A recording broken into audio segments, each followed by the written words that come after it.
me, made me come over to TV5. Besides the fact that I need to work. Yeah.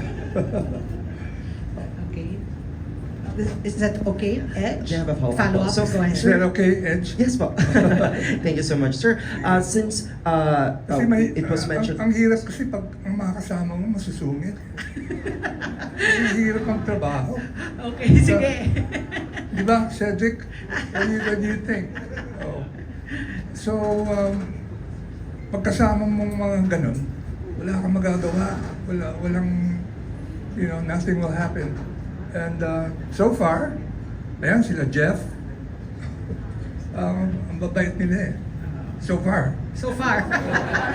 Let's keep it there. Okay, Edge, your follow-up question. Nabanggit naman po kanina yung napakarami yung pong achievements throughout the years. So sir, what drives you po to hone more artists, young artists po, to inspire many Filipinos and their homes? Yeah.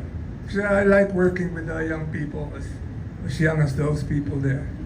No? Ilang taon ka na? 7, 10, yan. Yan ang mga artist. Okay, yan ang masarap trabaho mo. And I guess what drives me is, the energy they give me. Yeah, better to work with young people than with old people. Okay. Do we have another question? Yes, from the Daily Tribune, Pauline Pascual is going to ask her question. Ayan. Go right ahead, Pauline. Miss Pauline. Good afternoon po, Mr. M, and congratulations. Hi, Pauline. Mr. M, so now you're part of the MCAS Artist Agency. So my question is, what exciting developments are we looking forward in the near future? Actually, marami. Pero parang linuluto pa namin yung mga iba. So, abangan nyo na lang yun.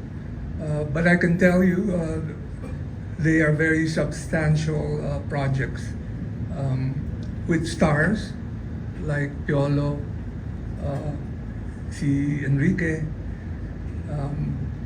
These people I don't know if they've signed already, but they have indicated their interest. Yeah. So we have people like that coming over and doing projects. And of course, these young people here, like Cedric, yeah, I think great things will happen. Yeah. Also you. Yeah. Lahat kayo actually, ayun ang mga young stars. Di ba? Ikaw, no? Ayan. So, abangan na lang ninyo. Thank you po. But like I said, my supreme mandate is to create a tougher, leaner, and more exciting center for artists. I know Jeff has done a good job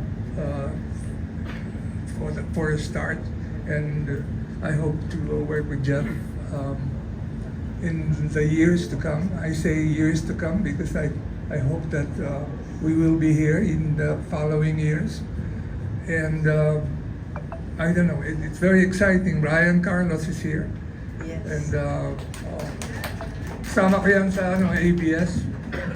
And between Ryan and our team, like Grace and Abby. Saan yung Abby?